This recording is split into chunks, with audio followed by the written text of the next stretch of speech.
O projeto de aumento não, que isso não chega a ser sequer uma reposição da inflação. Os funcionários públicos, de uma forma geral, acumulam uma perda de aproximadamente 20% nos últimos 4 anos. Então, isso não é reposição, isso não é aumento salarial, isso nem sei que nome poderia se dar. Obviamente que nós vamos votar a favor e melhor isso do que nada, sem sombra de dúvida. Porque os funcionários, sobretudo aqueles que ganham muito mal, caso dos professores, por exemplo, qualquer tipo de auxílio vindo num momento como esse, é óbvio que nós apoiaremos.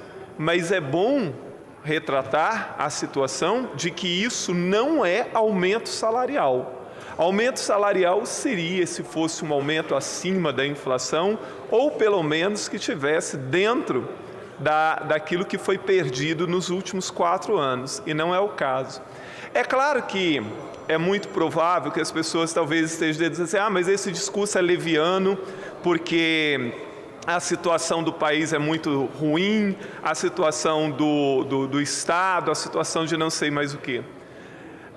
No Brasil, eu não sei o que acontece em um país, como escreveu uma colunista do jornal O Globo há um tempo atrás, não vai para o brejo de uma hora para outra. Mas nos reportando a esta questão específica, tem se colocado, ou o próprio governo do Estado se coloca como um exemplo para o resto do país. Exemplo de administração, exemplo disso, exemplo daquilo. Mas estados pobres, por exemplo, o estado do Maranhão é um estado bem mais pobre do que o estado do Espírito Santo. Não está na situação parecida com a do Rio de Janeiro, as contas do Estado estão em dia, os funcionários estão recebendo em dia.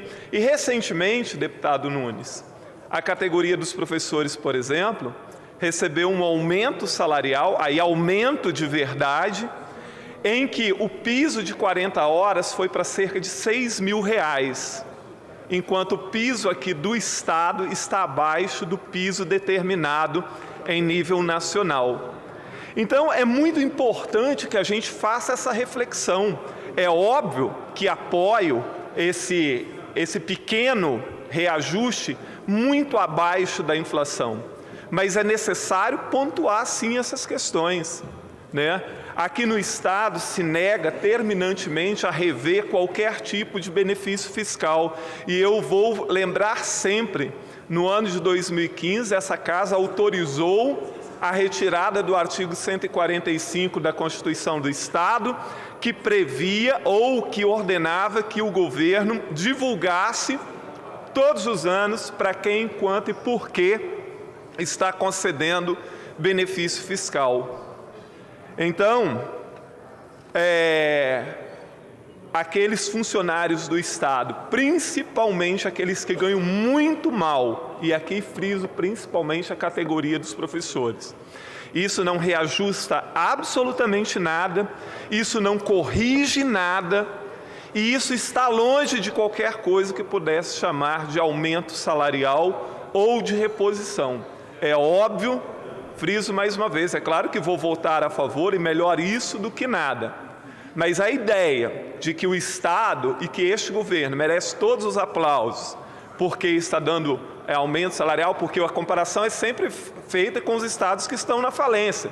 Claro, Rio de Janeiro, Minas, Rio Grande do Sul estão numa situação periclitante mesmo. Mas vários estados do país muito mais pobres do que o Espírito Santo estão com suas contas em dia, com o salário em dia e dando reposição salarial. Caso do Maranhão, por exemplo. Caso de outros estados do Nordeste também. Então eu gostaria só de fazer essa reflexão que ela é fundamental para não parecer que isto merece todos os aplausos do mundo porque está longe dessa realidade. Muito obrigado, deputado Nunes.